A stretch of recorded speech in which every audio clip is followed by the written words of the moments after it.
Okay, so I had to take a break. I was interrupted, but we're going to continue on. I'll just back up a little. We were talking about garbage to black gold. We're talking about composting, and we're in the science of it.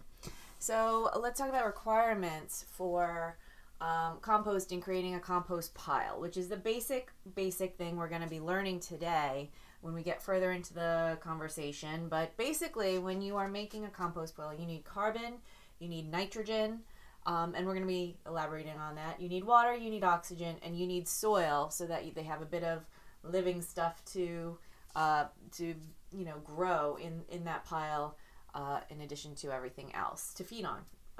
These are the microbes that are going to feed on everything else. So, and nutrients, which isn't going to actually get into this, but side note about NPK you might hear a lot of, which also mentions nitrogen. And that is often referred to in fertilizer, whether it's organic or chemical. Fertilizers make the NPK ratio apparent on their bags. There's also different ways of doing that naturally, where you can use like wood ash and things like that to change these up. But that's the extent to which we're going to be talking about this, because going back to this slide, really, when I learned this, I didn't know anything about that, and I was just focusing on this stuff, and this is really all you need to know. And once you start talking about how to use it as with your soil and what you're trying to grow, then you can start getting into pH and nutrients and minerals and all that. But really, this should do a great amount of that as well. This will create something that is like very nutrient dense for your soil.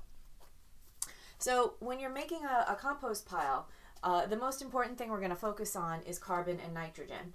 And really, when I said no stink composting, this is the balance that's really important, specifically too much nitrogen. So when you have this balance, the carbon stuff, and we're going to get more into detail on the next few slides, but carbon is dry, it's brown, it's dried leaves that have fallen off the tree, and basic grass, but only grass that's already browned and is dried out. So think of it that way. Too much, or wood chips is another perfect example. So nitrogen is the green and the wet, and that is a general, again, these are simplistic ways of thinking about carbon and nitrogen. So that would be the wet grasses that you just cut, or urine, or those kind of things that really create, and your food scraps, and these create stinkiness, but is also necessary to have everything broken down. So too much carbon will cause your pile to not break down very fast. It's typically dry, so it stays very cool, and it needs to generate heat in order to break down. So when you have too much nitrogen, it smells bad, and there's the stinky, so don't do that. And if you find your pile is stinky, you add more carbon, but we'll get into that in a minute. Excess nitrogen is lost as ammonia gas. There's not enough microbial growth, because that balance is really important, because the microbes also feed off the carbon. You lose nutrients, and sometimes it breaks down faster, but again, stinky. So a good ratio, and we're going to be looking at this in a few different ways, 30-1, and that's for mass. And I am going to leave this whole presentation up on the resources folder in Google Drive, maybe eventually on the website that I'm developing, probably, but I'm still developing it, so who knows. But right now, everything's in Google Drive when I refer to resources. So the carbon, you want a 30-1 ratio, and what that means is basically you want 30 parts carbon to 1 part nitrogen. And the way to think about this when you're adding things is, so a perfect balance would be 30-1 wood ash. But okay, mostly you're probably not going to have wood ash, so maybe you're going to have some dry leaves, which is 60-1, which means you need to make that 30-1, which means you need to add some nitrogen. So a perfect combination of dry leaves would be food waste. So that's 20-1, and that brings you into about the range of 30-1. Now 30-1 sounds like a very specific number, and it doesn't have to be very, very exacting. In fact, I made another This is from a different website. The other slide was from, information was from one of my teachers for my permaculture design course. But this is carbon nitrogen ratio as percentages. So think maybe 50% brown matter and 30% green matter, and then we're adding a little bit of soil, a little bit of water. And on this page they said high nitrogen fertilizer, but I think I would personally prefer to just add, because they do have that in packages, but just add more nitrogen in the form of like manure, grass clippings or whatever, tea bags, coffee. So that's another good percentage way to look at it. I like this better because it's easier to visualize. Instead of saying ratios, I think it's easier to say percentages. Or you could do 2/3 carbon, 1/3 nitrogen. I am not sure where I got this. I think it was like a Wikipedia, I don't know. I think it was a Wikipedia or WikiHow page. But anyway, I think I was reading something and it gave that as the ratio, which kind of is similar to this. Anyway, so these are all the things that you could use for nitrogen versus carbon. And then you need to add some water because the water helps break down materials. The materials that helps the bacteria and everything that live in the water, and that'll break down everything. And so when we say it should be 50 to 60% moisture, again, that's really, I know that's hard to visualize, so a good test is to just grab a handful and to squeeze it and see if a few droplets come out. There also needs to be oxygen. So you'll hear people, not in all, there is an anaerobic version of composting. There's a couple of them. I'm sure there's more than a couple. I'm aware of the couple of them. But what we're going to be talking about is aerobic composting, which is why people turn the pile of the compost. It's why we'll see in a minute how some of them are on these wheels that will turn and makes it easier to turn and aerate everything. So now we're in the section of examples of composting. And there are so many examples, and it's not limited to what I'm presenting here. But I tried to pick up the most common ones and the ones that you'll have access to the most and the ones that'll be the easiest. Oh, well, no, I gave some examples that won't be very easy at all. They're a lot of work, but they go faster and you might be able to, they might fit into your situation. I don't know, because we all live in different situations. For me, I live with someone who does not want to use counter space, who this is not their thing. And so they don't want to create bugs, fruit flies, vermin, all that stuff. So that was the person I was thinking in mind, the person who is the most objectionable. Not objectionable, but just the person who doesn't want to do this, but because I'm such a freak about this, I have to be like, we can make it super easy. Come on, let's do it. I'm going to make it the most easy, convenient, not smelly thing in the world. So I'm thinking of that person, but hopefully you are and your family is more into it than that. So let's start talking about composting. Now, this is probably something you're not going to adopt unless you are like super enthusiastic. And I am actually looking into this right now, but I am presenting, this is the first slide because this is the clearest example of the nitrogen carbon balance. If you use a composting toilet, if you use an outhouse, the way that you can make it not smell is by adding sawdust, which if we go back over here, wood chips, sawdust, very high in carbon. So if we come back down over here, when you pee, it's very high in nitrogen. When you poop, it's very high in nitrogen. So that will get stinky really fast. And I'm sure you have gone into an outhouse or a porta potty where it's been very unpleasant, especially because of the smell, amongst other things. But if you start adding sawdust, it suddenly makes it a very civil experience. And I've been in outhouses that were basically a bucket. But boy, was that a well-maintained bucket with sawdust, and it didn't smell at all. Fantastic.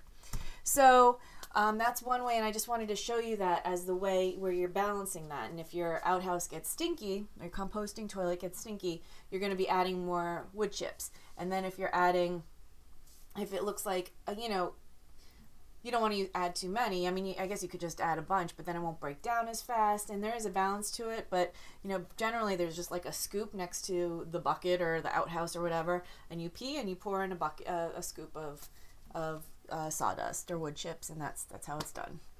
So vermiculture is using worms, and the best ones for that are red wrigglers, and they call them brandling worms in this slide, but those are the best ones to use for this process. Now this is still maintaining, you know, what I would call, you know, living being. I mean, it's all living beings. Soil is living beings, but I didn't present this as the main way because this is still, I think, you still have to mind the worms, which is pretty easy, but you still, it does take a level of attention. I know I go away for like a month or two sometimes. I went to a year ago, like Los Angeles for like 3 months, and because I had to work there, and it was, you know, all my worms would have died, or I would have had to find someone to take care of them. So I don't particularly, for my lifestyle, it doesn't work. For the person I was thinking of when I made this whole presentation, wouldn't work. I just know that, you know, she's forgetful, she's not into it enough. But what you get from this is fantastic, because not only do you get fresh soil that often, I don't particularly like the way they've presented this in there, but it really is clear. But typically a lot of people have like a double plastic container, and the soil often falls to the bottom. All of their castings, they're called castings, and then you also get a liquid, and the liquid is very good for your plants, and so are the castings. And you just basically can keep throwing your kitchen waste in here. And what's cool about this, though, is that you can do the composting inside versus outside, which is most versions, but there is a little bit more work to keep it in balance and to keep your worms healthy, to keep it from smelling. And so I'm only touching on it as something worth exploring, but we're not going to do a deep dive here. Leaf and yard waste food scrap pile. This is often the ideal way in suburbia to do it, in my opinion. And this is from gardeners. I have a few slides that are from gardeners. I'm not earning any money from gardeners. I just found a lot of I get their catalog, and I found a lot of good items there that you might want to look into on your own. So a 3 by 3 foot pile is best to create enough heat, but not too much heat, to break down those items in a quick enough manner, but not too fast because you don't want it too hot. But we'll get into that in a later slide. But basically, you take your leaves in the fall, you pile them up. As you have food scraps, you put them in there. If it gets stinky, more leaves. Add some sawdust. That's basically it. And it's pretty easy. Right now, it would probably be more like if you do have a few like wood pieces coming down. I know I was picking up branches the other day from the house, and then just like maybe grass clippings, but then that's going to get high in nitrogen, so you're going to want to mix that with something else from the carbon side. But in the fall, this is really the best way to go. So outdoor covered bin. These are earth machines, and I want to highlight this specifically. There are actually lots of different bins, but this is, for Bergen County, this is great because they actually offer these bins at discount. The Bergen County Utilities, I forget what the A stands for, but it's anyway, they're located in Moonachie, and you can get them for $60, which is a great price. And they come apart in the middle part, and it makes it very easy. Basically, you put your scraps in the top, and eventually when it starts breaking down, you put it in the bottom. It starts falling at the bottom as compost already. So there's very minimal stuff you have to do. I haven't worked with it, so I don't know if you have to turn it, but these 2 pages are fantastic for explaining how it goes. And again, I'll be posting this. And again, so I'm presenting this online right now, but within the whole course of this workshop, I'm going to be doing the handout from their handout. Is fantastic. It's a great overview of the how to compost and what to compost and how to go about it and what to add to the piles and everything. So that is worth talking about. So even if you're not in Bergen County, New Jersey right now, it's a worthwhile page to go to. So this is a similar thing. This is a tumble barrel. And so this makes the turning really easy, and you just add your scraps that way. And so some people prefer that. It looks like it's a little bit smaller, so you might have to go a little bit easier. Maybe it's for smaller households. But it really doesn't have to be fancy. This is a YouTube video. We're not going to watch it, but basically he took a bucket and threw in some leaves. and that's it, you know. And he chose a black bucket because it will get hot in the sun, and that'll break things down faster. And it might get stinky, but he also moves it around a little bit. I don't know if it's going to get stinky though, because it's very high carbon. So, you know, he churns it up a little bit, and you'll see in the video, and we could go back to this if we have extra time, but basically you'll see that it's getting like earthy at the bottom, but not like wet and yucky. That would cause a smelly environment. So and you'll often hear the term leaf mold, and that's what is being used to break down things. It's another way of breaking down, and often it uses the mold on the leaves. So this is the Berkeley 18-day compost that I had to do in my permaculture design course. There's me, there's my class, my cohorts, and this we built in one day, and it broke down in about 20 days, and we had to turn it every 2 to 3 days. And there was a lot to go in it. It was a hell of a lot of work. Honestly, turning that pile, it's a lot there. But it broke down really fast, and it made some great compost. And so within 48 hours of us doing this, we stuck our hand in, and it was hot. It was hot. It was burn your hand hot.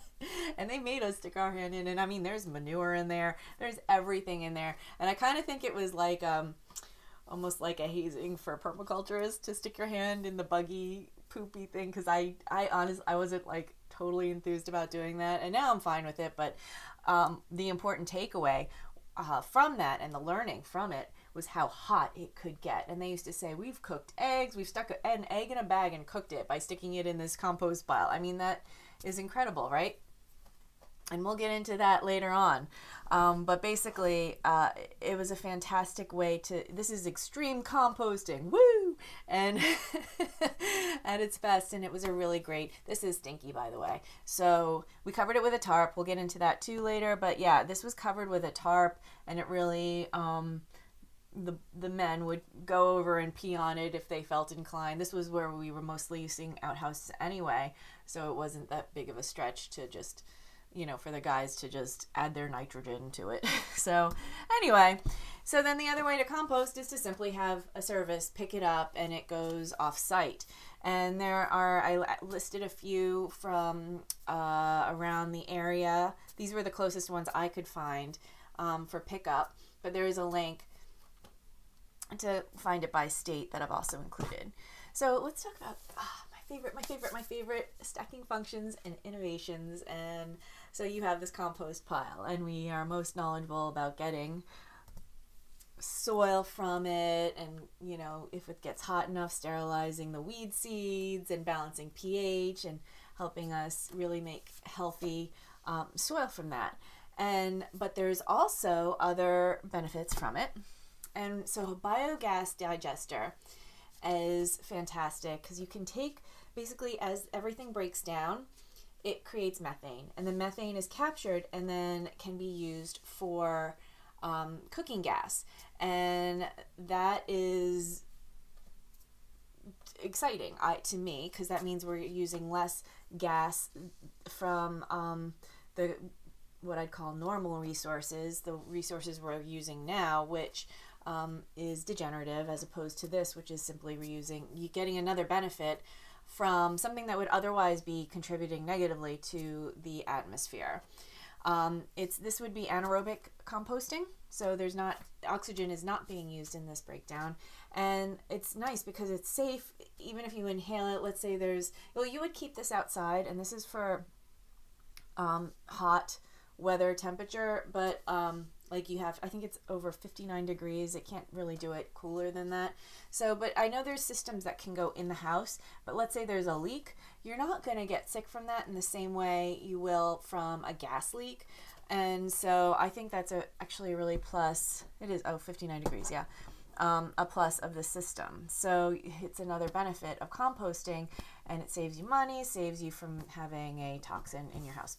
That could make it toxic. Now so people watching on the internet, this is a video you can go to on your own, but I'm going to skip over it, but I'm probably going to show it in, let's see. Oh, yeah, it's only 45 seconds, so. Oops, sorry.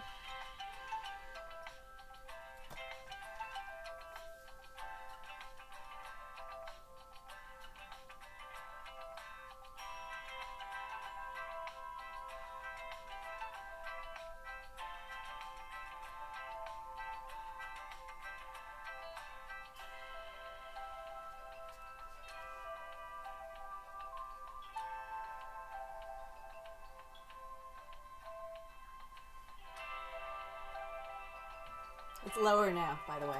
It's about 7, I think. They have a few different kinds.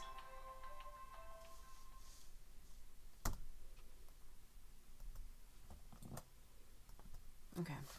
So going back to heat, because you can use the biogas for heat if you're set up that way, but you can also use a compost pile directly for heat. And a lot of the time it's being used for heating greenhouses. I haven't heard of any being used for home heat, but I'm sure there are people doing that. And it's called the Pain Mound, which is named after the farmer Jean Pain. And as things decomposes, as things decompose, the heat produced is harnessed in a hydraulic loop. So you have a tube of water running through it, and then it sends it into wherever you want the heat to go. So this giant pile, there are instructions for this. This one in particular will last for 18 months, and then you do have to rebuild the pile. So what is interesting about compost is you can get a pile so hot that it'll catch fire. So there is a balance to it, and this pain mound is regulated.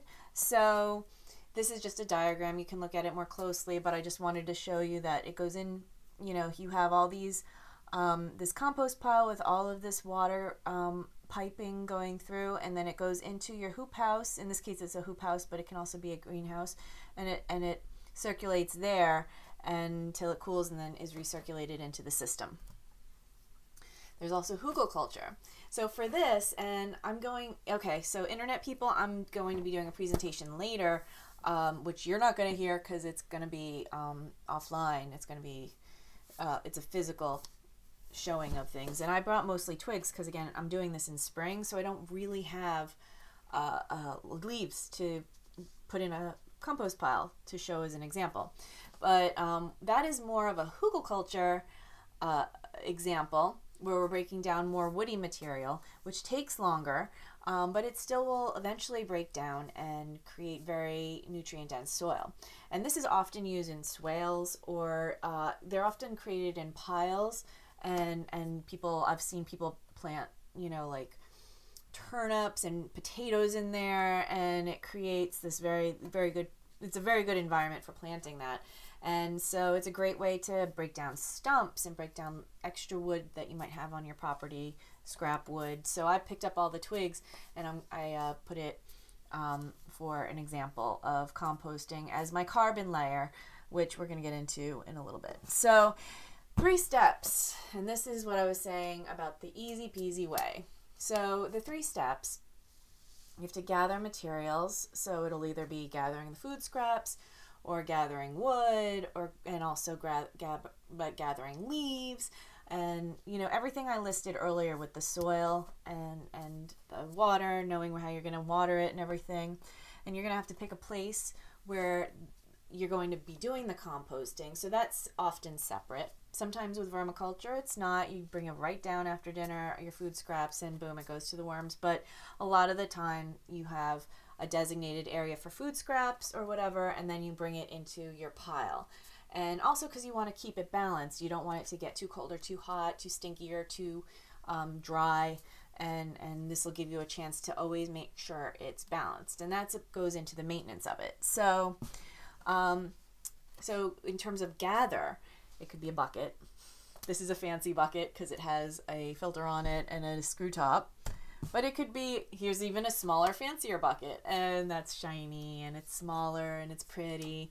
So that's a possibility. But really, you could make it out of a Folgers coffee bin. It doesn't matter that much. It's not going to stay there that long. You're not doing the breakdown in this area, and this is an Instructable, or it's a DIY where you could just make a compost bin, and they even include how to put on a filter. But really, when I was in Ithaca, there was basically bucket with top, under the sink. And then it was brought out to a compost pile from there. So gathering, this is the gathering part. And as you're gathering, do not add meat, do not add fats, do not add dairy. Some places say do not add citrus, like orange peels. I think you're okay to add citrus, but just test that out in your own system. And by the way, I'm going to add that it breaks down a good place to store it if you don't have a lot is a freezer, because the freezer actually helps break it down more, and it'll break down faster in your pile then, because it gets moisture and all that, it brings it out that way. So, okay, composting location. So you have to pick a location. And again, it should be, if you're already doing permaculture, it'll be in your zone 1 most likely, because you're going to go out there a lot, unless you're doing like a manure pile, because then that'll be like maybe zone 2 or zone 3, probably zone 2 then. And if you don't know what I'm talking about with that, then it should be pretty close to your house, especially in suburbia. And I think I'm talking to most people in suburbia, or at least in the presentation I will be. So you pick a spot that, ideally it should be, if you're doing like a leaf pile, I think this is the example I'm using the strongest, because where I'm giving this presentation, most people have yards, they have to rake it. Oh, and by the way, when you're using leaves, you gotta break that into smaller pieces, and you can do that by hand or by mowing them, there are some leaf blowers where you can like suck it through and it'll just chop it up. My teacher said that it should be about the size of a thumb, and that's probably a good basis, because you don't want it, if you make them too large, the leaves, they'll probably stay there forever. Not forever, nothing's forever in nature, but like it'll stay there a very long time, and you'll want it, if you want to use it even the next season, you're going to want it to break down faster than that. So you have a brown layer, and in that you're probably going to add some leaves, and this is probably in real life where I would start doing this. So leaves, and add the woody layer as well, maybe a few sticks, just to give some air in between everything, and then you water it. And then you add a green layer, so this is where you put the food scraps and maybe some grass clippings, and then you water it. And you add a little bit of soil from your, that you have brought there, or compost from your previous pile, and then you water it. And then you cover it with a tarp, and that's for 2 reasons. You want it to stay, you don't want to have an imbalance in moisture, so if it rains in the area that I'm in, that's a definite possibility. So you want to cover it with a tarp, because otherwise it'll get too cold and it won't break down. But you also want to cover it with a tarp because it might help encapsulate the heat a little bit better. So, what I mean by repeat is you take these layers, and maybe you're going to repeat and do another layer of carbon, and then water, and then greens and soil and water, and you just keep doing that until you're satisfied with this size, which I've been told 3 by 3 by 3 is the best. Our pile in I don't compost this way, actually. Again, I live with someone who's like, don't make it visual, I don't want to see it, I don't want to so I haven't actually been composting this way. Actually, I should just confess, I'm trying, this is me trying to convince someone to compost this presentation. And so it's, we don't do it in the household yet, and it breaks my heart. So these are all a bunch of possibilities, from little to big to everything. And but when I've done it in the past, layers. And I actually did do some sheet mulching. Oh, I didn't create a flood. Okay, so internet people, I didn't create a I feel like I did. I think I talk about it later, but if not, we'll talk about lasagna mulching. But anyway, so just keep repeating. So to maintain it, you're going to want to turn it, which is essentially turning the pile every few days is how you get more oxygen in there, and it brings the material that is from the inside to the outside, because you want the outside stuff, which is going to be cooler and not breaking down as well, to be in the center. So you're going to want to turn it every few days. It really depends on the size of your pile. Like, again, I'm talking about a basic 3 by 3 by 3 pile. But, obviously, if it's smaller, you're not going to need to turn it as much. Or also, if you don't care how fast things break down, you could just leave it there. But it's pretty easy to just stick a fork in there and just, turn it a few times. So, and you water it when it's needed. You can always do that squeeze test I mentioned, where you grab a handful and you just squeeze it out and see if a few drops come out. You're going to want to check the temperature and see if any amendments are needed. There are temperatures for compost piles, but just generally you can observe that as well. What's really nice is, unless it's really hot out, you can, if you stick a shovel in and you turn over a bit and a little bit of steam comes out, that's a pretty good way to tell that it's breaking down, and that's the right where you want to be. If you're worried that it's going to get too hot, like an ideal temperature is usually like 120 degrees to 140 degrees if you're trying to get it done.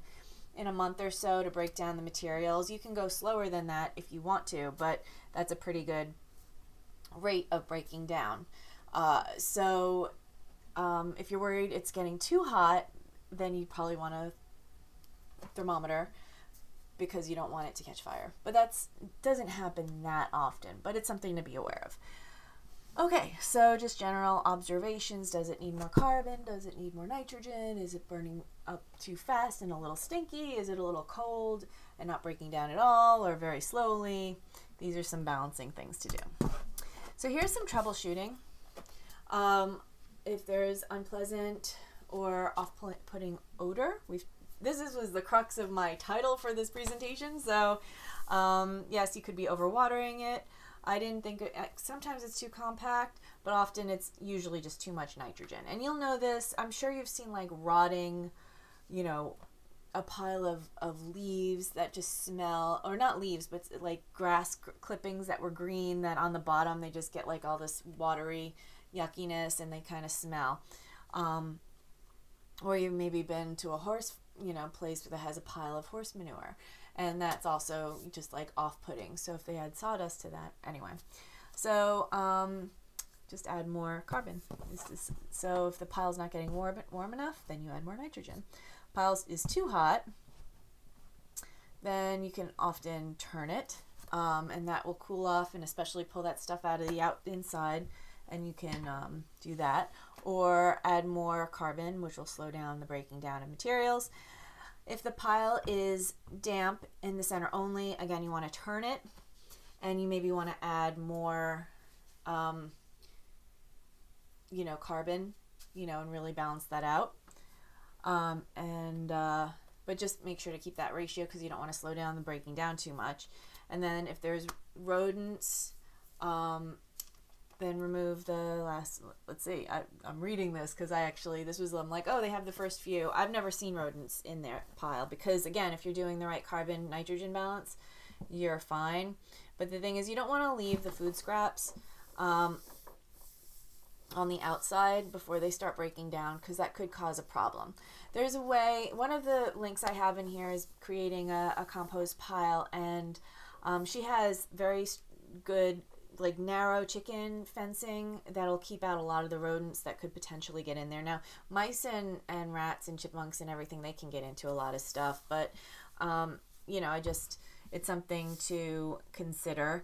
And if you're having trouble with it, just make sure, like let's say you get a green machine, just make sure maybe you secure it really well so that they can't get in there, like raccoons and stuff.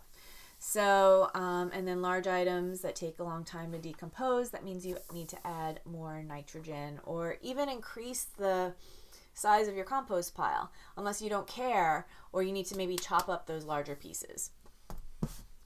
Okay, questions and comments. Yes, experiment and have fun with it. And oh my goodness, I didn't add oh man. Is it in here? Nope, it's not. Okay, so for those listening on the interwebs, I was going to include a slide about lasagna mulching, and I'm not really sure where to put it. I think I'll put it in innovations because it was pretty innovative when I heard about it. And I did do that, and I love doing that because it's a great way to clear grass and clear an area so that you can do planting in very nutrient-dense soil for the next season. And I did it in an area. Ooh, maybe I have pictures about that. I'm not going to talk about it that much here, but basically with these layers, you continue to add these layers, but your first layer is like a newspaper or a cardboard, ideally with, if it's newspaper. Some people don't care for the inks in newspaper because they are toxic, but then you could use maybe a good cardboard. It's really, you'd have to research that side a bit. I used cardboard, and I did use a bit of newspaper because I was not going to grow food there. I was going to grow pollinators. Even then, I probably shouldn't have used the newspaper, but at the time, I didn't know it was toxic. Maybe I didn't. You know what? I'd heard of other permaculturists doing it and not having a problem. So, and that it's not that much of a thing. But you really have to just use your own judgment, and I wanted to mention that before. Just do your research. Would I do it today? I haven't expanded my research on it. So, and it really does depend. I think for vegetables, I wouldn't. But like for things I would be eating, I probably wouldn't use newspaper print. But I'm going off on a tangent here. The point is, you add that as your first layer to kill all the everything that's below it, and then you add these layers, and then you do that in the fall. I did it in the fall so that I had a lot of leaves, and I used manure from a local horse farm, and it came out really well, and it really all broke down over the winter. And I am going to mention actually also that what's nice about winter when it snows a lot is you would think the snow would cool it down, but if you think about igloos, snow can often be an insulator, so it'll help the pile actually break down faster. So I did this, and then the next year it was a clear area that really had a lot of growth, and I was very impressed. So I just wanted to mention that, and if I can find some pictures related to that, I will.